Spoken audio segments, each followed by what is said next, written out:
And welcome to another edition of Football Game Plan's Fantasy Football Starting Lineup. I'm Emery Hunt, the czar of the playbook. That's Chris James. Follow him at CJ Florida9. I'm at FBall Game Plan. You're watching this on YouTube, so subscribe on YouTube at youtube.com/Football Game Plan. Also on iTunes at Football Game Plan Podcast, and leave us a 5-star rating. Chris, there's a lot to get into. Week 10 in the NFL. We're on the other side now of the halfway point. Waiver wire pickups are starting to heat up. Let's start with the waiver wires at the quarterback positions. Who are you keeping an eye on? And I just want to mention this because I did it on a show previously. You know, there's not as many bell cow running backs anymore in the NFL. I said bell cow receivers. I actually meant bell cow quarterbacks. So moving forward, it seems like quarterback's going to really dictate your fantasy success. And hopefully this week, these guys help you out getting a W. So I'm going to go with Derrick Goff. Listen, for some reason, Seattle's defense wants to give up 327 yards passing to wide receivers per game. I don't even think that should be a real stat, but they're doing something close to that. So look at Jared Goff. They're going to do a lot of things. They're going to expose those outside corners again, and I think he should have a good week. Carson Wentz, going back to the well. Apparently, I haven't learned my lesson, but he's playing the Giants. They're coming off of a bye week. I think that they get healthier, and I think that he gets a little better in what he does this week and produces. And the last guy is a guy who, in the first 3 quarters, apparently doesn't remember how to play football, and in the fourth quarter shows up big, and that's Drew Lock. Against the Raiders, they're going to have to put up points. I think the Raiders will try to actually outscore them, and so this is going to be a week where Drew Lock is going to be forced to throw the ball a lot. That usually equates to fantasy points. And you brought up a great point about the running back position as far as not finding bell cows anymore, but there are some value players, some value backs that are there sitting on the waiver wire that can help you win Week 10. Absolutely. And one of the guys is a guy who's a non-traditional back, but we play in PPR now, and that's J.D. McKissick. I think he had like 8 receptions this week. That's an easy 8 points plus the yardage, and he does get carries. So look out for him this week as they play against Detroit. Matt Breida. This is more of a stash and see what they do with him this week. He didn't play last week. This week, with Gaskin being out for multiple weeks, you could see what he does, and he might be a flyer for the future, even though they do play the Chargers this week. So if you're forced to, this could be a good play for you. And then the last guy is a guy who should be your priority waiver pickup, even if the starting running back is out of the concussion protocol, and that's Duke Johnson. Why? Because he's just a good football player. And in this particular matchup against Cleveland, they're probably going to have to pass the ball a little bit, and he is more of the passing down type back. At wide receiver, we're starting to see guys that we haven't talked about pretty much all season long starting to catch fire. Who are some of the guys that you're eyeing sitting there on the waiver wire that you need to go out and grab right away? Absolutely. So this guy was injured. I actually mentioned him last week, but this week he gets a good matchup. That's Jalen Reagor. Listen, first round pick for a reason, has all the talent, and now he's healthy. The next guy is Curtis Samuel. You know, I thought this was actually kind of an aberration based on Christian McCaffrey not being there and him having the closest skill set to Christian McCaffrey.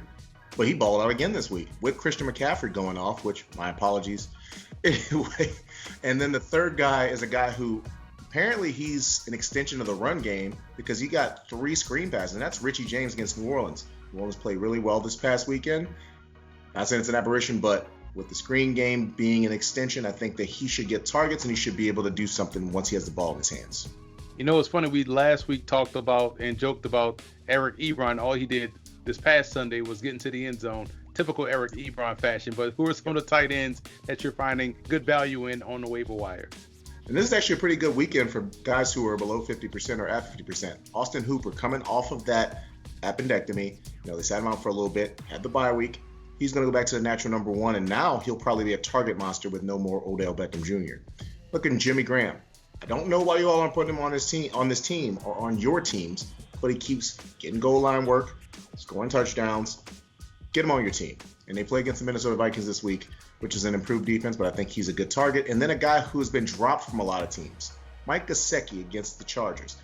Chargers do give up a lot to tight ends, and I think Mike Gesicki can actually have a really good week this week, and he's below 50% for the first time this year. We saw defenses, especially the Saints defense, have a really great day on Sunday night, doing a great job against the Bucs. So I'm pretty sure you have your eye on a few defenses out there on the waiver wire that could have some semblance of success on Sunday. Absolutely, and this is a contrarian play to some extent since I mentioned the opposing quarterback earlier, but the Raiders against Denver. Listen, again, Drew Lock has played really well in the fourth quarters and he's put up numbers, but in those first 3 quarters, he's turned the ball over quite a bit, and that offense has turned it over, period. Turnovers help in fantasy, so the Raiders are a good play this week considering that. Titans against Indy. Indy doesn't know what they're doing on offense. The Titans got a lot stronger in the slot with the addition of Desmond King, who I'm pretty sure showed up week 1. So he should be extremely helpful. And the last one is the Saints. I don't think they're going to have the same performance they had last week because, honestly, that looked like Alabama playing against a directional team. But I think that they can do a good job against Nick Mullins starting at quarterback against San Francisco 49ers. Should be a great week. Go out and grab those guys on the waiver wires right now. Help you win some fantasy football. We'll help you win fantasy football as well when we come back on the other side of this break after we take a short look at some of our commercial sponsors. Football Game Plan is brought to you in part by Ninth and Lux. Visit the website ninethandlux.com and check out the clothing gallery. Do You Music with featured artist IW and his latest album, Season 2. You can check that out on iTunes as well as doyoumusic.com. Nesby Phipps, art, life, entertainment. NesbyPhipps.com. Grind It Out Fitness. Visit the website grinditoutfitness.com and download the app. Welcome back to Football Game Plan's Fantasy Football Starting Lineup. Emery Hunt, the czar of the playbook. That's Chris James at CJ Florida 9. Smash that follow button on Twitter for CJ. Get his followers up, and he gives you great information on your social media feed, talking football and everything else relating to the game that we all love. CJ, midway point of the season just passed, so we're now across the barrier. We're at week 10 in the NFL, but fantasy football season is at crunch time right now. Let's talk commissioner and recommendations for the commissioners of these fantasy leagues.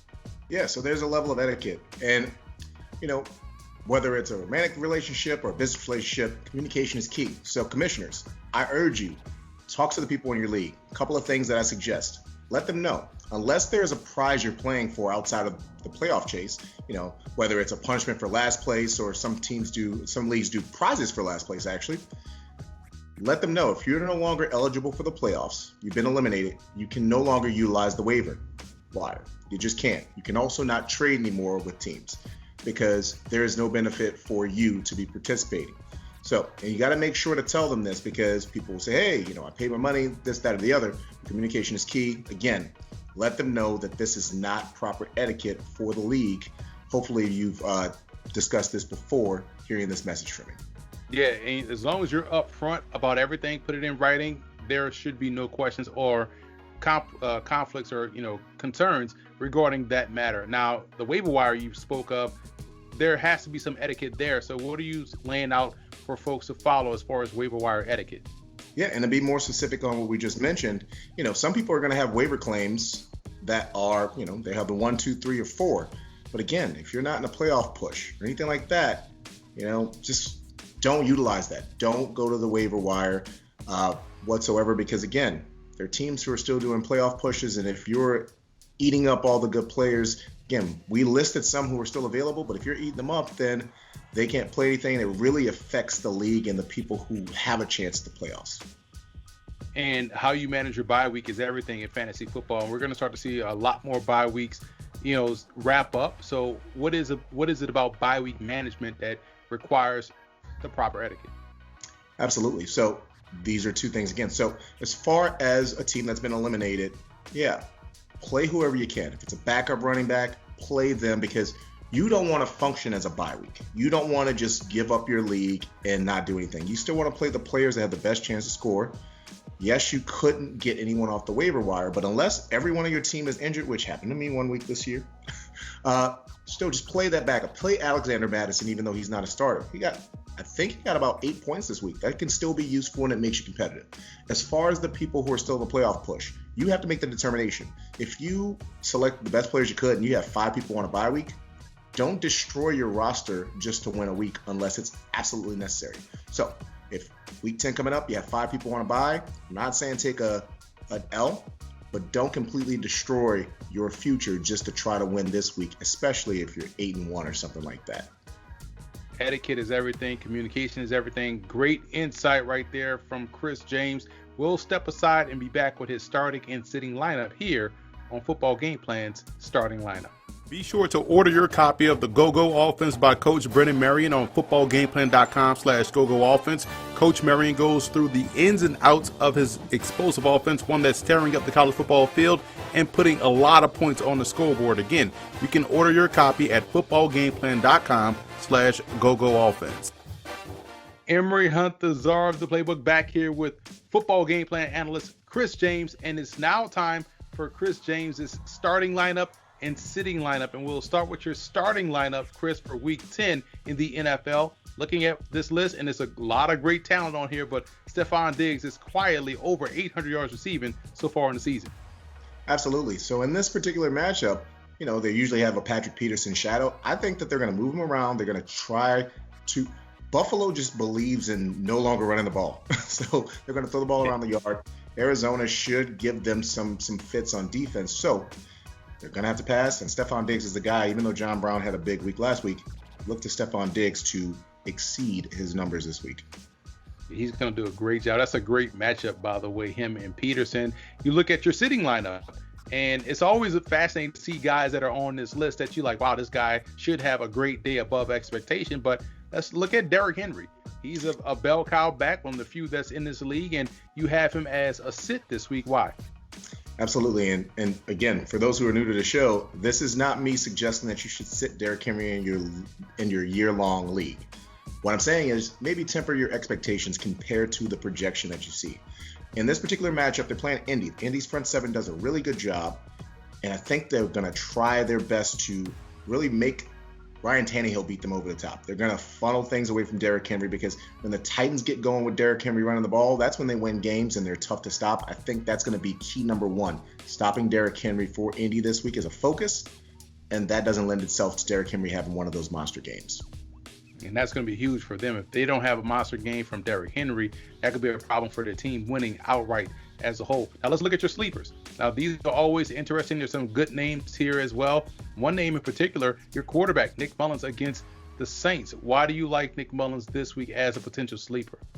Absolutely. So we talked about contrarian picks earlier, and I mentioned the Saints defense against San Francisco. Listen, Nick Mullins has the propensity to turn the ball over and does do some things that I don't like. We saw that against Green Bay. But guess what? They're going to have to put up points. They're going to figure out ways to get the ball out of his hands quickly, much like they did to Richie James last week. And what's going to happen is he's probably going to get some, if at worst, garbage time yards and maybe a touchdown late like they did last week. So he should be a play for you if you do have a guy on a bye and that whole pipeline is dry on the waiver wire. Looking at the other guys, Jordan Wilkins against Tennessee. It's a short week, and what we've seen for the last 2 weeks in a row, no matter what they're saying about the health of their starter Jonathan Taylor, the end of the game has been Jordan Wilkins. So on a short week, you want to pick him up, especially if you need a back, because he'll probably end up doing the same thing against Tennessee's defense that has an improved secondary. Let's look at Josh Reynolds against the Seattle Seahawks. Again, everyone's expecting those exterior receivers to do a lot of work. I know Cooper Kupp works in the slot, but they're probably going to put some focus on Woods and Kupp this week. They're going to have big numbers, but Josh Reynolds can end up getting you a touchdown like, I think Gabriel Davis did the same thing at Seattle last week. And then Mike Gesicki, we talked about him earlier. He's technically a sleeper now because no one's expecting anything from him. I think he can have a quality week against the Chargers. And the final one is a sneaky play, I think, and that's the Vikings against the Chicago Bears on Monday Night Football. They've played improved football over the last couple of weeks on defense. They slowed things down, and the Bears have shown that they're the slowest offense, literally, by pace in the entire league. This is perfect for a defense to get you some points and not give up a whole bunch of scores. So that's it for this edition of Football Game Plan's Fantasy Football Starting Lineup. I'm Emory Hunt, the czar of the playbook. Be sure to follow me on Twitter at FBallGamePlan. That's Chris James. You know him, you love him. Follow him at CJ49 on Twitter. Subscribe here on YouTube at youtube.com/FootballGamePlan. Also subscribe on iTunes to Football Game Plan Podcast and leave us a 5-star rating.